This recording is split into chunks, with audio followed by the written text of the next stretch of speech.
যে যতগুলো executive engineer আছে আমি চ্যালেঞ্জ করলাম যে তাদের যদি এন্টি কারাপশন কমিশন কালকেই নামে একটারও চাকরি থাকবে না। মানে আল্লাহ মাফ করে বলি, ওবায়দুল কাদের কাছে যা বলা হতো কি লাগবে, একটা টেন্ডার বাংলাদেশের, একটা টেন্ডার আল্লাহর ওয়াস্তে ফ্রি ফেয়ার সাবমিট করার কোনো প্রসিডিওর নাই, কারণ এই পুরাটাই দেওয়া হয় হচ্ছে এক্সিকিউটিভ ইঞ্জিনিয়ার।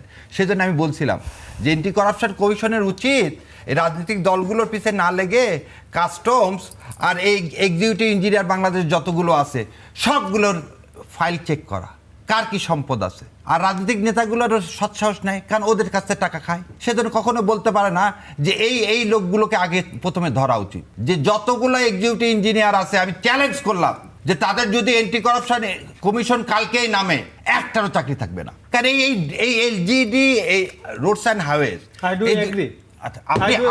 আপনার সাথে এগ্রি করলাম। এই যে দুইটা ডিপার্টমেন্ট এবং ওবায়দুল কাদের, আল্লাহ এখানে মানে আল্লাহ মাফ করে বলি, ওবায়দুল কাদের কাছে যা বলা হতো কি লাগবে,